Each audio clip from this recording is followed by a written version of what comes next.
I want to ask you this. So transitioning to PulseX talk for a little bit. So, it's well documented, but PulseX was the darling of what this ecosystem would be prior to it actually launching and it, falling flat on its face price wise. And, we've talked in detail about it. We had a good conversation with Axis Live a couple of weeks ago about it, that it's, simply a math problem. That's it. Like 3 to 4 times the people had PulseX. There was 3 to 4 times the money in PulseX because it was a much later sacrifice than the actual Pulse sacrifice.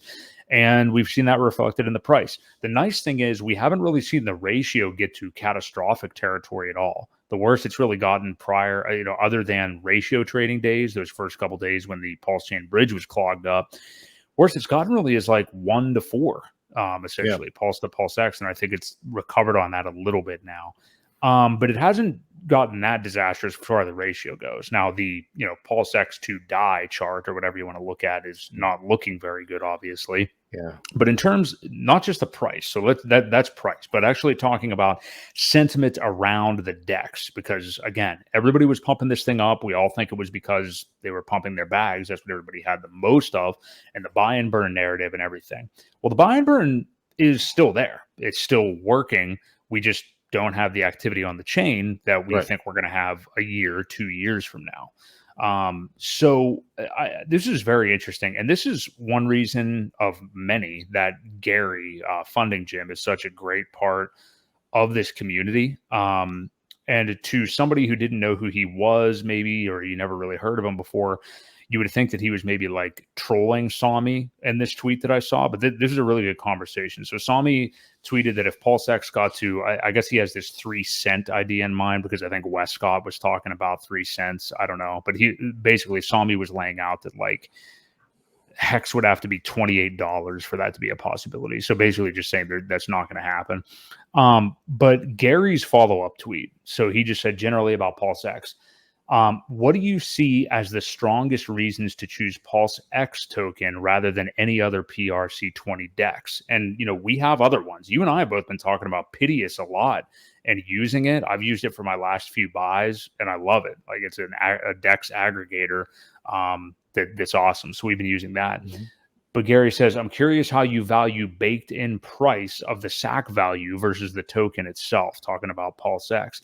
The token has nothing, has no utility about it at the moment. It is the beneficiary of the buy and burn, but the beneficiary always can be changed to a new contract. How do you value the ideas of utility of this token versus the meme of it being an RH favored DEX? He's not being a troll. He's simply, because people are going to ask that question. That's why he's asking that question. Sami's reply, great post, Gary. There's an enormous first mover advantage. And I think he's right about this. And that, that you can call this dumb. That's fine. But it's the same reason that Ethereum is the brand. It's the reason that we all call Band-Aids Band-Aids, because Band-Aid is the brand and they were the first ones to do it, whatever. It doesn't matter if somebody's making a better product. It was there first. So that's kind of what Sami is saying here. There's an enormous first mover advantage and home team advantage with PulseX. This is the same as Uniswap on Ethereum and PancakeSwap on BNB chain. PulseX would naturally have the most liquidity and be home to the biggest slice of volume activity. But in theory, you could steal all the attention from it, but good luck trying that. Look how hard it was for anybody to take the thunder away from Uniswap. Impossible, even with incentives like SushiSwap. And he's right about that. Like Uniswap is certainly nothing special. We've seen some of their shady ways here, even more so recently. So he goes on to say, PulseX buy and burn pressure is very good for long-term upside capture, but this doesn't win in a vacuum, as we still need to see a lot of volume and trading activity.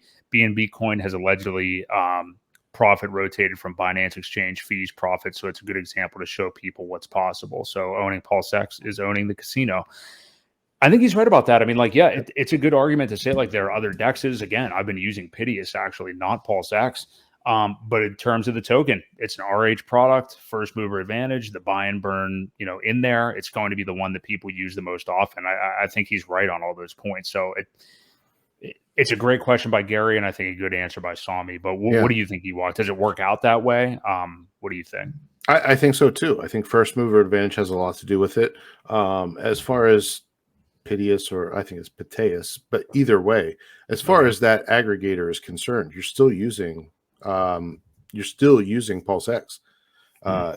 Maybe not 100% of the buy, but a majority of it with liquidity is still going to come from there. So the things like that, like the aggregators, even if you're using another product, even if you're using one of the PH products where PulseX is part of that liquidity pool, you're still interacting with PulseX. So again, it goes back to the first mover. It goes back to, like you said, with all the other things out there other than Uniswap. Uniswap still led the way as far as transactional volume went.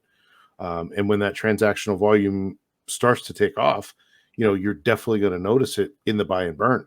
And when the buy and burn really kicks in, you're going to notice it in price action. So it's going to be a waterfall effect of things. And I still think that coming back to that, like you said, the first mover advantage is key, especially in this ecosystem, and because it's a Richard Hart product. So the trust factor is definitely big as well. Yeah, I agree with you 100%. I don't own any Piteous tokens or however you pronounce it, or, any of these other DEXs or anything. I own PulseX. So, and everybody wants PulseX. So, yeah, it just kind of, maybe it sounds like a dumb answer or whatever, but sometimes a dumb answer is the right answer. Yeah. I mean, you have to look at what the market is doing. Keep it simple.